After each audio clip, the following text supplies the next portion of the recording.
Yo, yo, yo, what is up, everybody? Welcome to Unscripted Intelligence. This is a podcast where we talk about human intelligence, artificial intelligence, how they intersect, and how they impact everything from education to the workforce.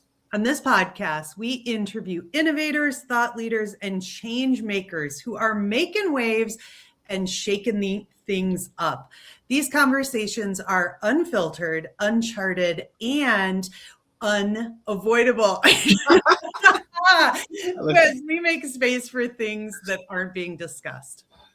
Yes, thank you guys so much for listening and welcome to this episode. I'm Dr. Michelle, Ament, the co-president of the Human Intelligence Movement and the chief academic officer for ProSolve. The Human Intelligence Movement is a grassroots organization that is made up of people that are deeply committed to ensuring that we have the human skills, the human intelligences that we need to thrive and be relevant in our AI world. And my name is Arvin Ross. I'm the immersive learning designer and facilitator for the Human Intelligence Movement and the co-founder of ProSolve. We are super stoked to be connected, doing this kind of work together. And again, let's get into it, Michelle. Yes, this has been an amazing series that we have been running on the uniquely human skills. And it's really been focused on what it means to reclaim humanity and ensure that we have what it takes to be relevant in today's world and in our future. So I'm really excited for our guest tonight and to be talking about human-centered leadership. Yeah, so we've had the privilege and the honor of spotlighting risk takers, rule breakers that are rewriting leadership and learning in the intelligence age, right? This is a community conversation. So those of you guys who are logging in here live to be a part of the conversation, thank you guys so much. This podcast, this live show would be nothing without all of your content and all of the responses, the answers to the questions that you guys pose. So let's go ahead and hop into our whole entire episode today by doing this. If you're watching live, go ahead and introduce yourself in the chat. Tell us where you're watching from, and we can go ahead and get started introducing our guests. Yeah, and I want to give a shout out to Patricia, one of our first live stream guests joining us from Palm Harbor, Florida. So welcome, Patricia. The rest of you continue to introduce yourselves. And I have the privilege of talking about our three amazing guests that we have joining our conversation. So welcome. Let's kick things off with Dr. Mark. Dr. Mark Zeiler is here joining us. And a little bit about Dr. Mark. Okay, let me just say, I think Dr. Mark, you're our number one fan. No, I am his number one fan. It's both. Both are true. Here's the thing about Dr. Mark. Mark is a true family man. He is raising two toddlers, and without hesitation, he would tell you parenting and raising kids is all about human connection. And before AI started talking about human-centered this and human-centered that and kind of making it the phrase of the moment, Mark was really building human connection and being a human-centered leader. He would say his natural gift is connection. And I had the opportunity to be at FETC when we were there broadcasting live, and to see Mark walk around that conference and just walk up to people he had never met, introduce himself, and find something authentic to talk and connect with them about. So, Mark, we are just pleased to have you today on this with this conversation. I'm so excited to be here. Anything else you want to add, Arvin, about Mark? Okay, I'm intentionally not going to say anything because everybody knows I'm this man's biggest fan, but I agree, FETC was awesome. Every person this man met literally just fell in love with him immediately, and that is the effect that he has. So I'm excited. We've met once in person, but it feels like a lifetime, and so glad to have you on the podcast. And I think this episode— the love is mutual, brother. The love is mutual. And I think this episode with our other guests, I think you guys are all going to just fall in love with each other because it's just such good synergy and energy in the work that you guys do. So that's all right. Fantastic. Next up, we have Casey Watts. I'm so excited to have Casey join us. She is both curious and charismatic, and through her 20 years of experience in education, she has watched really talented people get stuck in the noise. And so her entire mission has been to bring clarity to the work. She is the author of The Craft of Clarity, creator of the Clarity Site, and the host of the Catching Up with Casey show, which I have to say was the complete inspiration for this podcast when I joined Casey on a live stream.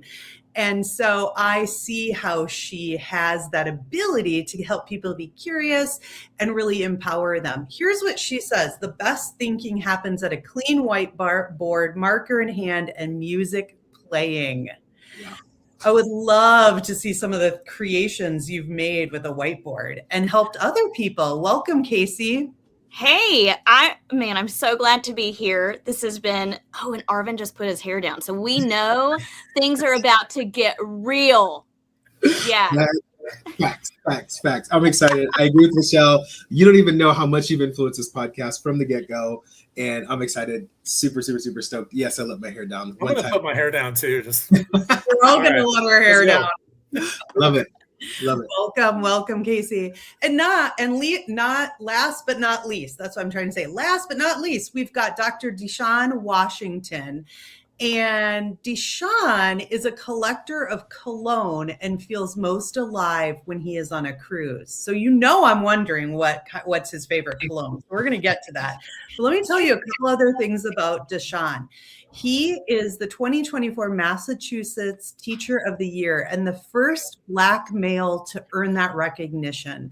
He is the founder of Cultivating Changemakers, and he really believes that it's through his work to the power of prayer and working with young changemakers that are helping raise up and rooting academic learning in joy. Because what he knows is he's seen when kids are not feeling joy and what happens, and when kids are feeling joy and are seen and what happens. So we're just thrilled to have Deshaun with us today. And tell us what's your favorite cologne. What's happening, everyone? Good to see everybody on this beautiful Friday Eve. Man, my favorite cologne right now? Oh man, it probably this cologne called Hypnotic, the Hypnotic One. It's like a really nice little bottle. It's like $400. You only wear it like on after hours, so you can't just go to work with it or anything like that. But the smell is so sensational. It just draws attention. Gotta rock it out sometime. Go find that bottle. It's beautiful. Okay, let me just say this, Dr. Deshaun. Have you heard of Brown Sugar Babe? I've heard of Brown Sugar Babe. Yep. Okay, so my sister is the owner of Brown Sugar Babe. I will hook you up. If you like really, really great fragrances, they have some really amazing men's fragrances. I will shoot them your way, and you will be mind blown. So I'm gonna make that happen. Word, I appreciate you, Arvin. Thank you, man. Appreciate that. All right. Cool. Well, here's the thing, Deshaun, is that Arvin has promised me some fragrances for a really long time. So I think, truth be told, he's going to be sending them your way before me. Honestly, I probably will. I'm excited that you're here, Deshaun. We had a chance to meet doing some work together with America Succeeds, and I just got to see how dedicated you are to the classroom and the students that you've served. So thanks for making that all happen. So here we go, Arvin. We've got our guests. We're going to talk today about human-centered leadership and how to spot a real human-centered leader. Yeah, I love it. Love this topic. I think you three are the perfect guests to have conversations about this. Again, just want to shout out everybody who said where you are or welcome in the chat. We're not going to read everybody, but we love you guys. We appreciate you guys. Today's topic, human-centered leadership. Here is the question. Does this have any meaning at all? Does human-centered leadership mean anything? Does it still have meaning, or is it just a buzzword that we're hearing and we're seeing on a consistent basis? So I'm not going to actually let's ping it to Casey first, and then whoever wants to just hop in here, just hop in right after. Does human-centered does human-centered still have any meaning to you, or is it just a buzzword? Okay, to me, it has meaning. I think it has become a buzzword unless you've done the deeper work of really unpacking what it means. And that's something that we bypass is we're using the word, we're hearing the word, we're using the word, right? It just becomes a part of the language, and it's nice to use, and it feels really great to say. And I want to be someone who's seen as human-centered, but I don't know that we know what it means when we say it and use it unless we've done that deeper work. And that's where I'm going to start it and pass it off to you guys. Someone else hop in there. Oh Yeah, man, I'll go ahead. I'll go ahead. Yeah, go for it, buddy. Thank you, Casey, for getting us started. Okay, so does human-centered still mean something to me? Yes, I don't use the term human-centered. I like to use cultivating change makers as the term when we're building up people, right? Whether it's youth or seasoned veterans, seasoned people of life, right? Think of this as like, like a small mustard seed. If you were to put your fingers together and you were to try to joint these fingers up together, you have a small hole. That small hole that you're creating here is a mustard seed. It's smaller than that, actually. And when you plant that seed onto the ground, follow me, y'all. When you plant that seed onto the ground and you pour water onto that seed and you nurture it, you wipe out all the roots and the vines and all these different things that could choke the plant, it grows into a very big tree, right? A vibrant tree that has life and that could cover you with shade, and kids could play around with that tree and all these different things. And I think about that when I think about people, right? We all have uncultivated gifts, talents, skills, whatever, right?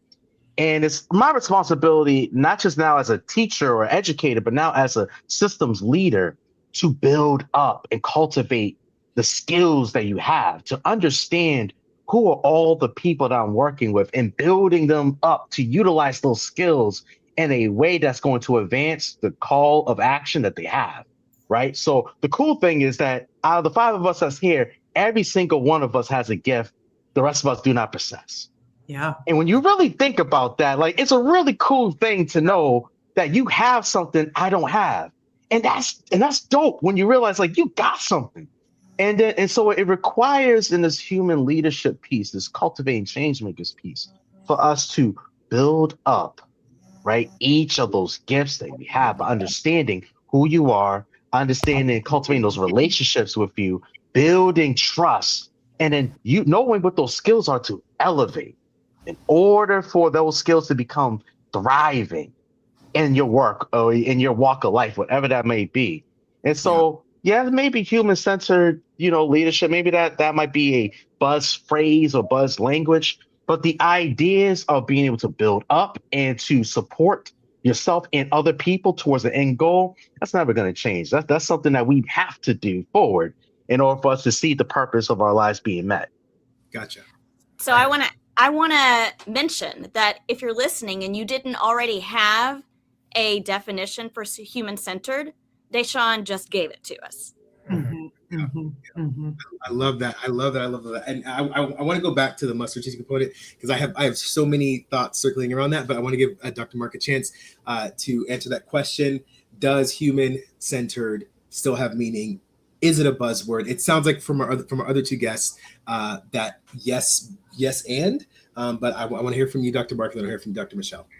Yeah, I love the take of both Casey and Dr. Washington. The cultivating part is important because it's not something that happens overnight. The kind of relationships that we build as educators and leaders and educational partners. I feel like the biggest impact I've had in schools and school communities has happened over time, the nurturing of relationships. And so for me, yes, human-centered has a lot of meaning because I try to think of every decision and every, we talk about frameworks and we talk about systems. So many of those in the educational space are really not designed for thriving, like for humans to thrive. And it's not from a lack of wanting them to thrive. It's from a lack of understanding the reality of what actually happens in classrooms and schools. So I think there's so much value for the educators that are in classrooms, for the leaders that are leading buildings and districts, for the, and then for the educational partners to come in and ask the right questions and to fully understand what is actually required to cultivate the potential of all of the students and adults in those buildings. I definitely take that very strongly. And Dr. Washington, you reminded me there was a TED Talk on this about how in Death Valley, nothing grows, and there was that period of time where it was raining, and suddenly, even in Death Valley, things can grow. So people can grow regardless of what the circumstances and conditions are. Love it. Michelle? Well, I'm thinking about how human-centered means centering the human. And I'm really curious to hear more about, Casey, what you were saying about really understanding what it means and what the moves are to center the human. Yeah. And I guess I would argue, I think that right now we are seeing it, the words human-centered or human first being used probably more than we ever have. But I don't know that everyone who's using it is really centering the human or using those moves that we're going to talk about, because I do think there's an element of, as AI has risen and gotten more, we're talking about AI all the time, then the counter argument is we have to talk about humans. But I just don't know if we clearly know what that means to center the human. And so I think it is a little bit of a buzzword. And so I'm excited to dive into and I would agree, Deshawn, you did an excellent job defining.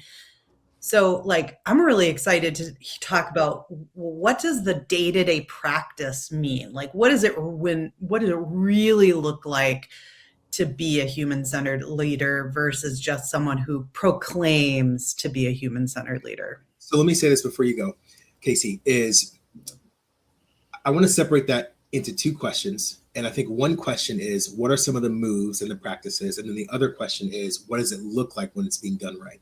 So I think let's tackle first, what are some of the moves or some of the best practices for creating human-centered blank? I don't care if it's environments, initiatives, companies, schools, system, whatever. What are some of the moves and best practices to create or to keep humans at the center of a thing? I'm going to ask that to this whole group and everybody that's watching in the chat. I need you guys to tap in here. What are some of those moves and some of those best practices? Mm-hmm. Man, that's a great question. Okay, so first I want to mention I think there's this desperation for becoming or being human-centered, right? There's a desperation for human interaction, and yet we don't inherently always possess those skills to be human-centered. Just because we are adults or just because we are raising students around each other who seem to collaborate doesn't mean that we inherently have those skills. Those skills are honed as you practice them, but you have to know exactly what to practice. And probably the biggest move that I'm thinking of based on what we've heard so far is the massive skill of listening intentionally and listening to understand and learn. And we are so quick. I don't know about you guys. I'm going to be really honest here. One of my pet peeves is when someone is in conversation with me and they get distracted by something. It's their watch, their phone, another person. And I have the sense my perception could be totally inaccurate, but sometimes the narrative I'm spinning in my head is, well, clearly what I have to say isn't important. They may not mean that at all, but I'm perceiving it that way. And so I think one of the skills that we have to hone is, how do we listen intentionally and give our all to the person that we're engaging in this dialogue or conversation with, or just sitting next to, so that they know I see fully who they are as another human being. And that's easier said than done. Yeah. I'm just going to build off on what Casey said, because a lot of times when I work with young people in particular, it's this idea, I got to get my voice in there. I got to get my idea in there, right? It's to make sure I'm heard, and all the things all the buzzwords, heard, seen, valued, all the things that you hear about. But what Casey brought up for us that we all need to remember is this element too of seeking to understand. We should be able to replay back to Casey what she mentioned to us as part of deep listening. My grandmother used to say to me that you have two ears, one mouth for a reason. You should be listening twice as much as you are speaking. That's where a lot of our knowledge is coming into play. And we're really paying attention to Casey. She let us know that if we're doing something else while she is speaking, right, we are signaling to her that what she's talking about that is irrelevant or it doesn't matter, right? And even if that's not like your intent, right, the impact of how that's being done impacts that relationship. So later on, it would be unlikely that Casey would still come to me and talk to me about an idea because the last time she came, I was doing something else. I wasn't paying attention, right? These elements of building that human-centered community, there's that element of listening and creating a culture of listening and building up and understanding what everyone is talking about, right? Before trying to get your point in, helps to validate everybody in that community. And it's one step closer towards a community where you truly can say, we are all a part of this movement together, and we all have value in this movement, and we know we do because we listen to each other. We validate each other's points, and we're able to take those points, build them up together. So thank you, Casey, for modeling that for us. Yeah.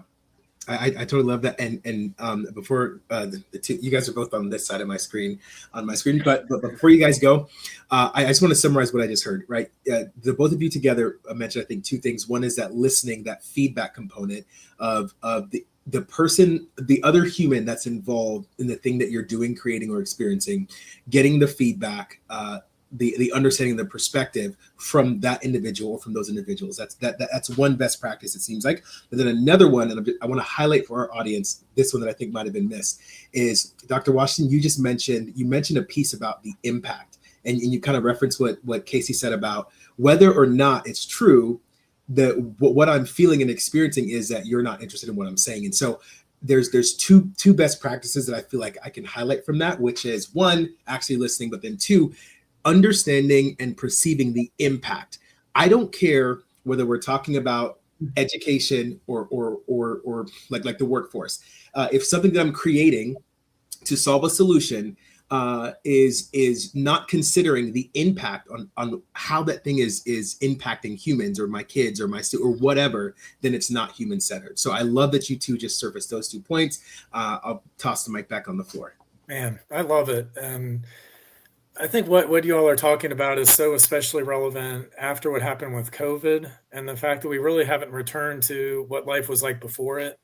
And so this goes back to Michelle's point about, everyone's talking about human centeredness, but again, not everybody understands how hard it is, how truly hard it is to do something as simple as actively listen and to seek understanding. And so, an example that came to mind is just that education is just so full of raw emotion and just highly human moments that happen throughout any given class or school day, and most of the schools I've been in have been 1,000 to 1,600 students.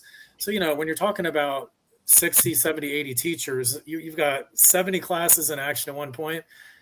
But, I think about this moment where I got a call on the radio a few years back, and this teacher was just screaming and yelling and having some kind of breakdown in the classroom. And when I registered who the teacher was, I knew that it was their planning period, thankfully. So there weren't students in the classroom, but I rushed over to the classroom. I get in there and literally screaming, yelling, throwing chairs around. There were picture frames on the ground. And she was just saying all these things that I know so many teachers wish they could say to their leadership team, but they don't. She was not holding back. And, it was all the nobody cares and nobody listens, nobody understands, system's broken. And, there was a lot of language and things that went with it. But, when I read the room and I knew that she was not physically in any danger, I knew I was not physically in any danger. There were no kids in the room. I knew it, I didn't have to call another administrator or the SRO or the nurse or HR. Like I turned off the checklist. that an administrator would typically turn to, and I simply stayed with her and I listened to her. And man, she unloaded on me, and I didn't say a word. I just stood with her. I listened intently. I nodded my head, and when she kind of like took a pause, that was the moment where I was like, hey, listen, I totally understand. I hear you. I understand those frustrations as a former teacher and an administrator. Yeah. And all I can tell you is I'm here for you. And what can I do to support you? And, when she realized that I was not there as an administrator, that I was there as a human being, everything changed. It was, her face was not red, like her blood pressure came down, her body language returned to peace. And, before the end of it, she was calm. There were a couple of class periods left that she had to teach. I was like, listen, I will cover your classes. And I was insistent, like, why don't you just, get something to eat, relax? And she's like, no, I'm going to be there for my students. I'm always there for my students. That's not about this. This is about like teachers just being asked to do too much and no one understanding, what they're asked. And so at the end of it, I just feel like human-centered leaders means being a human when your human educators and students need you the most. So easily said than done, but when you deliver that and you stand up and you're a human when a human needs you the most, Yes, that's where the impact, like that's where the cultivating change makers takes root. Mark, that is such a bar. With the whole time you're talking, what I'm summarizing from your best practice is I'd like 5 different things. I think the first thing I'm hearing is human-centered looks messy. It looks I don't want to use the word violent because that's a little bit much, but it looks messy and yucky and difficult and hard. Walking into that classroom, a lot of other administrators would have just called the resource officer and then get this crazy lady out of here. But you did something that's unconventional and that's messy, and you sat with her. That's one thing that I got from it. And then the other thing I got from it is there's an emotional, I don't know how to even articulate this, but there's an emotional, it looks like connection. It looks like removing the barriers and the best thing to, it looks like it could be inefficient to a system. Like what I'm hearing you say is there's no metric that moment could have meant something like better for you in a number, but you did it because that person needed it. So there's so many things that I feel like I can surmise from that for our audience. Such an amazing story. Michelle? I'm going to throw it to Casey actually, because I think she's got some things to say about Mark's story. Yeah. Okay. Well, yeah. I have two places to go with this, and I don't want to derail us. So if you're like, no, Casey, that's going to derail us, then you don't have to go rails. But okay. So as you were telling that story, first of all, I was all in. Like I could picture myself there, and that's such a powerful moment. And that moment you had with her is going to live with her long after her career. And it's going to be a moment that hopefully she can replicate for someone else. Yeah. And then, as we were talking about it being messy, Arvin, yes, this kind of work is messy, which makes it beautiful. And we don't always see the beauty in the moment, but we see it later on. And I think some of that beauty is not only what the hard moments produce, but also how it makes you show up for people after the fact, right? Because I've learned and I've grown and I've gained confidence in how to show up as being more human. And there's a huge piece of vulnerability that comes with it that some of us are not accustomed to. And that's something you have to practice as well. Like vulnerability that just come naturally. It comes in reps. You got to get the reps in. But I'm curious to know, when we think about the systems in place, like you talked about the checklist, right? Like I could have pulled out the checklist and everything. Do you guys find that our systems prevent us from being or practicing human-centeredness?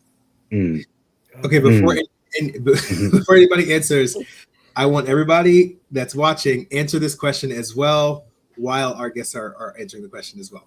Go for it. All right, well, I'll try to tackle this. I've been in school systems for over a decade, and at the classroom level, we do a decent job at times with the human centeredness of these restorative circles and these opportunities for kids to practice speaking, having a talking piece in their hand, understand how others feel, taking ownership of feelings, things like that. And we love that because kids are developing a skill set of resolving conflicts and taking ownership and taking accountability, that sort of thing. Very rarely do I see this done at the teacher level, at the administrator level, at the systems level. And when you think about a practice, right, like human centeredness in a school where, or in a community where people are having these messy, yucky situations, and we're listening intently, and we're empathizing with how they feel, and we are matching their mannerisms in those moments, and can show that empathy and compassion.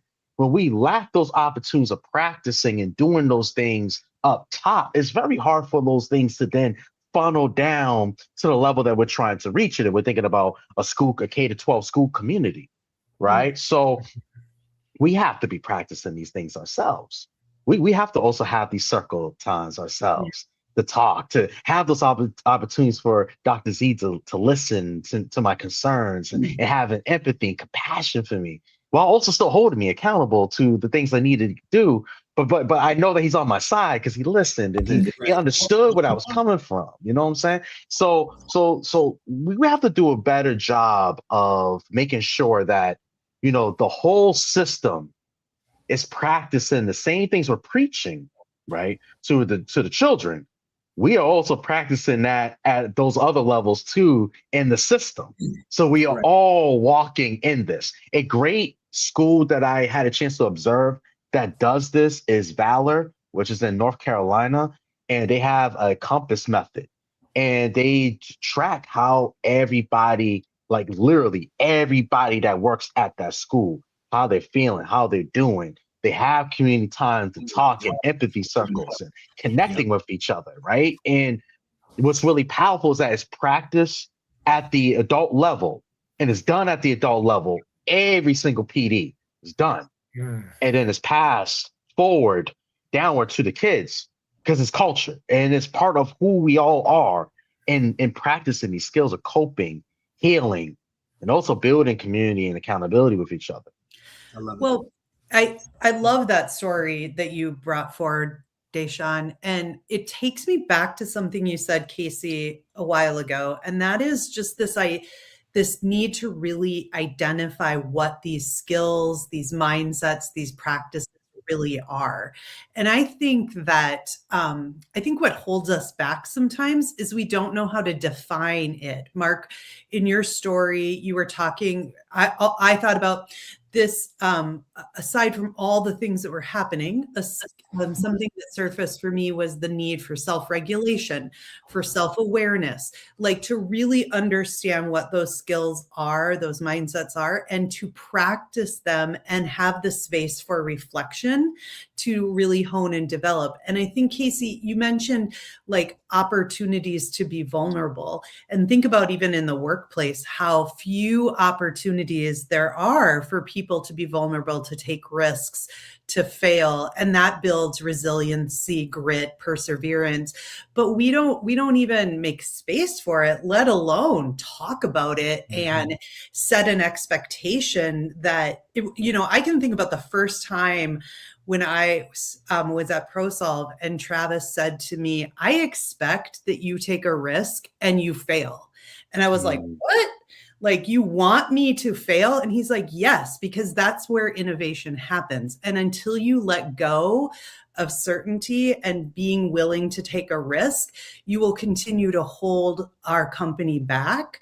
And it was like, what? Someone named that for me. And then I had to practice it. And I had to build a skill set of risk taking and being okay with failure, because I didn't, after 30 years in the workforce, I didn't have that skill set. And so I just think there's something there around like naming what it is, what's it look like, giving permission, and then being alongside people to support them. And I think about like your story, Mark, what a great next day conversation to go back and unpack self-regulation, self-awareness, like, just helping that person build their skills in over time. So what do you guys think of that? Somebody, a LinkedIn user said they love it. I don't know who that is, Jenna. Yeah, I don't know who that is either, but I want to hop up in here and just dovetail on that.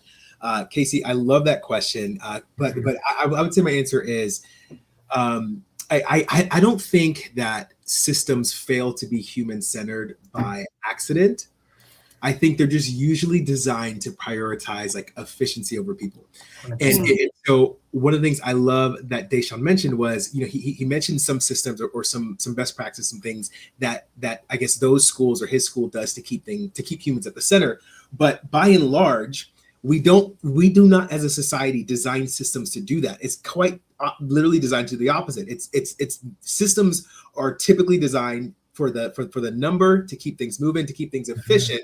And that is diametrically opposed to keeping things human-centered. So I think to answer your question, I would say usually they definitely keep us from keeping things human-centered, but that's kind of the purpose of it, unless it's a system that's specifically designed for that. That would be, I don't know. That's my opinion. I just have to, the system is perfectly designed to get the results that it gets. I mean, we talk about that a lot, and we talk a lot about that a lot when it comes to metrics or measures, but it also is culture. And so you're absolutely right. It's designed for efficiency, for compliance, for the bottom line, the bottom dollar, the bottom line, the results. And I'll say this, but before you go, Mark, and if I'm talking too much, let me know, because I'm supposed to be asking y'all questions, but this is such a now you got us going, and now we're like it's like when I think about it, systems are usually designed to like measure something, and it's harder. It's easy to measure numbers and metrics than it is to measure the impact on a person. There's no way, Mark, to deduce or to quantify the impact that you had on that teacher by just sitting and listening. Like there's no metric that or a KPI or an OKR that connects to, right? The impact that you had is so deep and so far inside of that person's heart, or inside of our students' hearts, or inside of it's hard to measure. And so systems do not typically prioritize that, because human-centered is all about that impact and that human piece of it that can't be measured. I don't know. Yeah, I agree. I mean, I think there is a gigantic disconnect between the systems and the traditional spaces and this human-centeredness that we're all trying to achieve. Callie in the comments mentioned that there really does need to be some space provided for the kind of supports that people need. In the environments that I've been in, it's not about like I haven't worked with great people. Everywhere I've been, it's been nothing but great people. But even the most human-centered leaders that enter this system, they're faced with these beginning of the year checklists that are, 100 pages long. And, for every checklist and every system, let's say there's 10 or 15 or 20 things that need to be done during the course of the school year. Like when that system's created, it's kind of assuming the building's empty.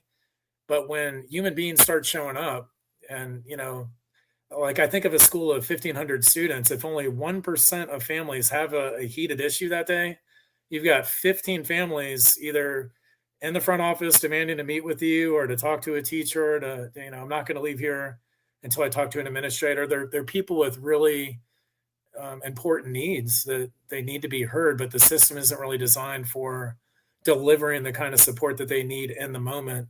And then the people that are there to provide that support, that are working a full day and then getting off and working another on the same day to provide the support. These are all things that I think a lot of system designs miss in the implementation part of them. Mm-hmm. And that's really, and Dr. Mark, I appreciate that comment, because that really hits on this idea of reactionary and proactiveness, right? When it comes to these systems. In education, we do a lot of reaction. Something happens and we try to put out the fire of that thing that happened. or some conflict occurred, so that we're responding to the conflict, or we are trying to rectify something that already occurred. And I think what we're being challenged with, or we're thinking about human-centered leadership, is a proactive approach to when these things come up, Mm-hmm. right? These systems have already been in place of how conversations are to be had, how empathy and compassion is demonstrated, how accountability is provided, and how do we make sure we give people second, third chances with what they need to continue to practice, to, as you said, Dr. Michelle, to fail forward, but then also be able to learn from the failure of that previous opportunity, and is now experience for me to advance forward and now have another opportunity to do that. I can't help but wonder, does this change to be, okay, here's my question. What you just said, Deshawn, and what we've talked about with being a human-centered leader, is it the same as it's always been? Or does it need to be different, evolved, leveled up to be relevant in an AI world? Yeah, I mean, we're ever evolving people, you know what I'm saying? So what works even in 1 year may not work the next year because the needs have changed. What the environment is what's going on in the environment has shifted. What the great concerns are in that moment is different than what it was a year ago, or what it will be a year from now. So we have to always be prepared to adapt, while at the same time have a proactive approach of how adaptation takes place, right? Mhm. Like a system should be able to identify, an organization, a school system should be able to identify changes that are coming away, and how those changes are going to impact the members within the system, whether it's, a classroom, whether it's a school setting, what have you. And to make those adjustments, right, requires that we're in tune with what the market is, what the changes are going to be, how to make sure that we are still maintaining some of those core values of those skills of human centeredness that we've been talking about, but then also being able to make the changes that we need necessary to still give our people the best opportunity forward to practice the failures and practice the opportunities for success, and then also to be able to thrive in a new changing environment. AI is today, right? But in 2 years, it might be something else, Yeah. right? Yeah. That we're not talking about right now, right? 5 years ago, I don't remember really a whole lot of people talking AI. Yeah. You know, now it's a big deal, but it might shift in a few years to something else.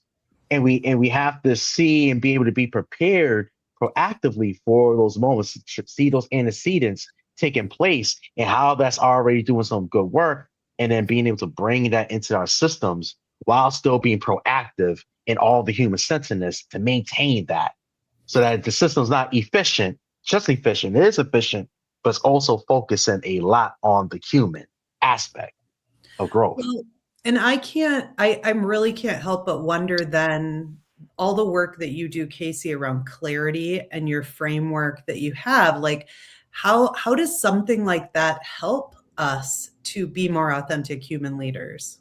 Mm-hmm. Such a good question. And this is such a good conversation. I'm a little bit giddy over here, just so you know. Okay. So I was thinking about that. And I think, so a couple of things. We talked a lot about culture here. And if you know that your culture needs improvement, one of the ways that you might focus on that is by becoming more human centered. But then if it takes someone to say, we need to be human centered. We know changes are going to come. We know things are hard. And we are not going to make this a place that people want to show up unless we become more human centered. It takes somebody to say that, first of all.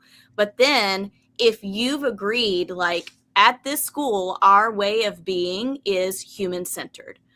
At this school, we are human centered. Well, then we have to bring a piece of clarity to that so that we're clarifying, here's what that looks like, and here's what that means. And part of that means gaining insight from your people, like we talked about earlier, listening. We've got to go to them and ask the questions. What does human-centered mean to you? How have you seen it showing up in our schools? How have you not seen it showing up? And what's getting in the way of us being human-centered? And we're taking all of that information and carrying it with us throughout the rest of the year so that we see it showing up in all of these changes, in all of the initiatives, in all of the work that we're doing behind the scenes as administrators trying to support this campus of teachers who's trying to support students in growing both in their academics and as a human being. Here's what I love about the work that you do, Casey, is even the idea or the concept of clarity, I think it innately is human-centered, because the what that means when we're talking about clarity, it has more to do with the people that I'm leading than it has to do with me as a leader. If I can put together a 75-page document and slide deck on what human-centered means, or whatever means, I can spend hours of research and time to stand up in front of you and teach you something. If you don't understand what it means, clarity was not achieved. And so by the default of the work of what we're talking about with clarity, it is human-centered. It has to do with the person and the people, the student. If we're talking about clarity in any space where there's a system, the true work of clarity has to do with being human-centered. So I love that you're bringing that to this conversation, and I could not agree with you guys more on that. Love it. Powerful. Yeah, I think about that, the Brene Brown. Yes. Clear is kind, unclear is unkind. Yeah. And, I love that. Yeah. Like that's so impactful for instruction too. Just a simple layer of teacher clarity. The learning intentions, the success criteria, just so that the teachers are very clear on what they're supposed to teach and the students are very clear on what they're supposed to learn. Like that makes a huge difference. Yeah. Versus walking into a classroom and not knowing what's being taught.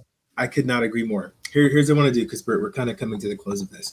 I would love it if I could hear from everyone here and all of our viewers watching. When we talk about human-centered leadership or human-centered system, human-centered whatever, I want to know, what are some of the byproducts? What are some of the observables? What are some of the things that you see and experience when you find yourself in a human-centered environment or system or team? Give me whatever qualifiers or add-ons you want, but I want to know, what does it feel like? What does it mean? What do you see and experience in a human-centered blank? I'm going to hit it right away, Arvin, with agency. That's the first thing that came up for me, is like this feeling of I'm efficacious. I believe that I can do hard things. I can accomplish the impossible. And I have been given the agency to do that. And I think that for me, because agency comes from not only believing in myself, but having someone believe in me. And then there is a deep human connection that always comes with that. Like, for me to know that you really value and believe in me, there's a human connection that happens. That doesn't come through an email. So I think of agency. What about you, Casey? Okay. I said joyfully committed, empowered, and courageous. Okay. He said one. It's great. No. Dashes and I have dashes in between. I'm just giving you grief. Okay, so start over. I'm sorry. Okay, same again. Joyfully committed and empowered and courageous. Sorry. Joyfully committed, empowered, and courageous. Joyfully empowered, committed, and courageous. Unpack it. Yeah. I think about how, and you talked about agency. I think about someone showing up for that. And I can be joyfully committed and the work still be hard, right? And so if I'm experiencing human connection from in a community that has been human-centered, I'm going to joyfully commit, but it's also going to leave me feeling empowered and courageous enough to take risks. Leaving it at that. Absolutely. So good. Deshaun or Mark? Yeah, I don't think we can do just one here. I'm with Casey. Go for So it. I think for one thing, when you have that kind of psychological safety, you start to get more collaboration because people are more willing to share ideas and connect with one another. So with that, you get more collective efficacy. And then through that, some of the thoughtful risk taking that you guys were saying that I think we do need in classrooms with. So Michelle, you had asked about the changes of human-centered leadership with AI, and I think the change is urgency, because as there's more digital connection, it just feels like there's been an inverse relationship between digital connection and human connection. So the urgency is to fill that gap with more connection and collaboration. Yes. What is that, Arvin? That's a bar, right? It's a bar. It's a bar, like the kids say. Wow. I love it. Thank you, Mark. Deshaun? Yes, yes. So first, just thank you all for again this beautiful conversation today. I just had a blast being able to listen and take my written notes and listen intunely. I'll end it with this, right? When you are a teacher or when you're a system leader, you have people that are under you, right? I get to have 25 young folks all the time with me. And there's the complexity, but also the joyness of having 25 because you have a goal that everybody's going to reach. All of us are going to have 1.5 years worth of reading improvement by June 30th of that school year. Meanwhile, I have 25 people, 25 different people from all different types of walks of life, all different interests, all with different styles and communication needs and things like that. And so I have to do a lot of cultivating at the individual level, all of these people every single day, right? Whether it's the morning greetings and the daps and the check-ins to our morning meetings and our songs and things like that, to shout outs at the end of the day. And then I also have to bring the team together for the team goal. There's a team goal in mind that we're all working towards. So we are all on a journey together towards an end goal. And throughout the year, I have to cultivate the team, build the team up, encourage them on those hard days where we got to do exam prep, build them up on those days where they made mistakes and I was disappointed, but my disappointment doesn't match the love I have for them because the disappointment is just a moment. The love is permanent. And then being able to remind them too that as we cultivate these relationships, right, it's more than just a one-time 180 days. I get to see all the fruits of the labor that we was able to put in together over many years of life, right? So at the end of the day, whoever these young folks are, whoever these people are that I'm working with, if at the end of the day, they are doing something that they're passionate about and that they have the skill sets to be able to actively listen, to be able to share ideas, hold themselves accountable, share their concerns about anything, and be able to practice forgiveness with each other, then I think that I've accomplished a lot of that human leader-centeredness that we need to have, right? A lot of that's been accomplished because all of the learning, the math and the ELA and all that stuff, that's going to get taken care of. But these life skills that we're really talking about here today, that's going to follow with them for many years down the road. And so those small moves that we do all throughout the year builds up. So the cultivating those connections, essential. I love it. Arvin, how about you? Let's hear what you think. What was the question again? The question was, I don't even know. Casey, what was the question? I think I remember. It was, what are some of the y'all, we're very unscripted. It was, what are some of the things you see in an environment or system where there's... What is a result of human-centered leadership? What happens when you have human-centered leadership? Okay, yes, that. If I was to answer that, I would say one of the things that I... And this is more of like this is not like a principle or a concept. I don't know. This is just an observation. In my experience, you see individuals typically speak up without being asked or without being provoked. You see a level of freedom in idea sharing and in opinion sharing and challenge even. Yeah, I'm going to say this, challenge to like the norm or like the leader's idea without a sense of fear and trepidation. especially in our company, ProSolve, we Michelle can tell you, we try to emulate that really well. Maybe we don't do a good job. I think we do a good job. I sound like somebody else when I just said that, but in my experience, when there's a human-centered leadership, that leader creates a space, a safe place for people to disagree, a safe place for people to respectfully challenge your thinking, or challenge the thinking of a leader, or challenge a way that something has always been.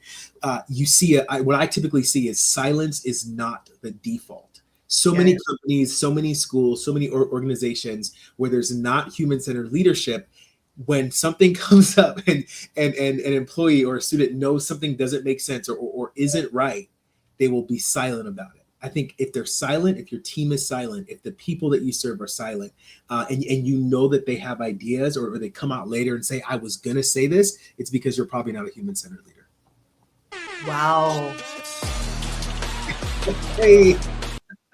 I love that. You guys know, if you watch this podcast, that is the sound for Unavoidable Truth. This is a moment at the end of each of our episodes where we love to take some time to have everybody here, both watching live and here live in the studio, to share an unavoidable truth, something that is real, that is true, that is factual, no matter how much we want to hide it or avoid it, or someone's trying to hide it, someone's trying to avoid it, that it's so true that it keeps on coming up, even though people try to cover it. So we want you to share an unavoidable truth that you have come to, or that you have discovered, or unpacked, unearthed in this podcast episode in the last 57 minutes. Yeah, one sentence. One sentence. If you can get it really tight into like one aha, because that adds a little layer of challenge. Yes, I love it. So let's start with you, Mark, and then we'll go to Deshaun, and then we'll go to Casey, and then hopefully we'll read some from the comments. Yeah, I mean, I was thinking about what Deshaun was saying about the strength of relationships. So the heart of human-centered leadership is relational intelligence. So I'd say my unavoidable truth is your team is only as strong as your weakest relationship. Yeah. I love it. I love it. I love it. Oof, bar. Beautiful. I'm reminded today of Casey's point earlier about the intent and impact when it comes to deep listening, right? And just how much we miss, right? Of knowledge, of wisdom, of information by distractions, and how that can deter relationships because we're doing something else other than listening. So I really appreciate the impact of and the intent and impact of deep listening. I love that. Beautiful. Okay. I just keep going back to Mark's story, and we've referenced it a lot. But your gut instinct is often way more important and way more impactful than any form, system, or protocol you could ever follow. Perfect. Once, God, I want to keep this going, but we can't. Michelle, you go, and then I'm thinking about I'm thinking about what it's going to take to reclaim humanity and be relevant in our AI world. And we talk about human-centered leadership, but what we need to really be figuring out is, what does it mean to center the human? Like, what does that really mean? And then how do we create the conditions in order to really have people experience, to both lead as human-centered leaders and experience the leadership of a human-centered leader? And I go back to what you said, Mark. I think there's real urgency. I think we've lost human connection. I think technology is getting in our spaces more than we recognize. And it is the time is now to figure out, how do we create those conditions to be more human? So that's my big takeaway. Arvin, how about you? that was the longest one sentence I've ever heard. I know. I tell one sentence and then I get going and then I got ideas and I'm like, that and this and oh my gosh. I love it. I will say my unavoidable truth today has to do with Casey's, just your whole entire, this might be presumptuous, but to say your whole entire mission in life about clarity. I feel like today there was a massive connection for me that clarity is innately and deeply human-centered, because it's not just about your own perspective, it's about the people that you're supposed to be serving.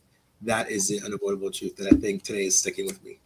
Yeah, So for I sure. love that. Michelle, do we have anybody? I think I Got said a one. couple. Kaylee says it's necessary to create the human-centered space and support, and it has to be built and purposefully implemented, which takes intentionality.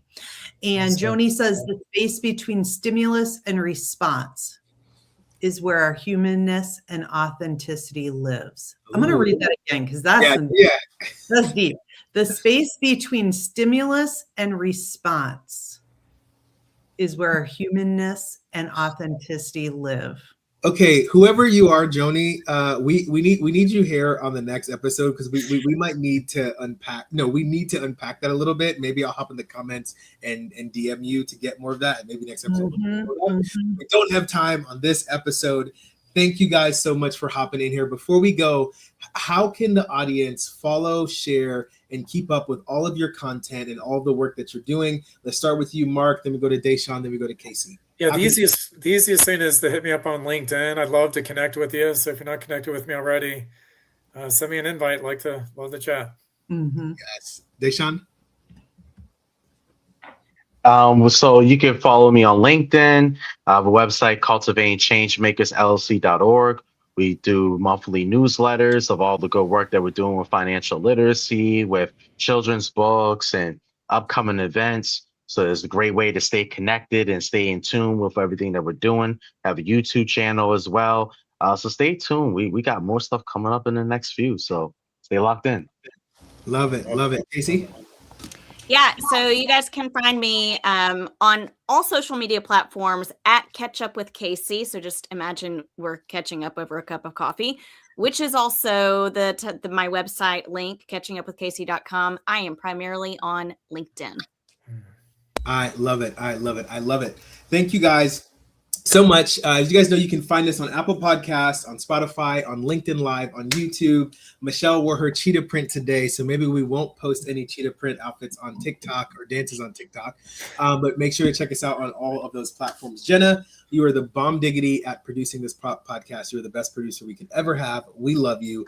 And if you are interested or you know a company or anyone that's interested in sponsoring this podcast, it is very easy to do so. Hop over to the humanintelligencemovement.org and connect with us there and find more information. Michelle, what's happening next week or the week after that on our next episode? Do you have any little sneak peeks or tidbits you want to share? Yeah, a couple of things. Next week, you are going to be live at the Boost conference, interviewing live stream in person, talking about human-centered humanness in out-of-school time. So if you are going to be at the Boost conference, head on over to the podcast lounge, check out Arvin and some amazing guests. You can also meet Jenna. I am not going to Boost.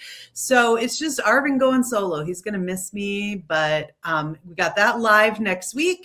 And then the following week on May 7th, we will be having another conversation on uniquely human. So I'm excited to unveil our guests and what we're going to be talking about here in the next week or so. So thanks everyone for joining us tonight. Yeah, thank you guys for hopping in here. We appreciate y'all, and we will see you guys on the next episode. Bye.